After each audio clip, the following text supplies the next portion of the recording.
உங்க குழந்தைங்களோட பல்லு காரை படிந்தது மாதிரி இருக்கா, கோணலா இருக்கா? குழந்தைங்களோட பல்லை எப்படி பாதுகாக்கலாம் வாங்க பார்க்கலாம். குழந்தைங்களோட பல்லை பாதுகாக்கிறதுக்கு அவங்க எந்த சுவையை அதிகமா விரும்புறாங்களோ அந்த சுவையை கட்டுப்படுத்தினாலே அவங்களுடைய பல்லை பாதுகாக்கலாம். அப்போ குழந்தைங்களுக்கு நீங்க பிரஷ் தொலைக்கிறதுக்கு சொல்லி கொடுக்காதீங்க. ஈறுகளை மசாஜ் பண்ண சொல்லி கொடுங்க. ஈறுகளில் இருந்து தான் பற்கள் விளைவிக்கப்படுகின்றது. ஈறுகள் நம்மளுக்கு ஸ்ட்ராங்கா இருக்கும்போது பற்களுக்கு எந்த பாதகமும் வராது.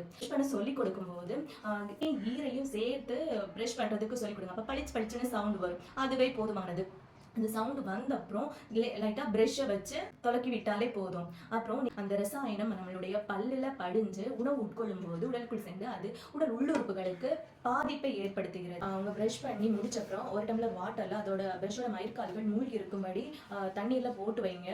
அப்படி போட்டு வைக்காம இருக்கும்போது அது கடினத்தன்மையா மாறும்போது குழந்தைங்களோட பல்லையும் ஈரையும் அது டேமேஜ் பண்ணுங்க. ஷேர் பண்ணுங்க. உங்களுக்கு சிகிச்சை தேவைப்பட்டா எங்களுடைய மே அக்கு இல்லத்தை தொடர்பு கொள்ளுங்க. நன்றி.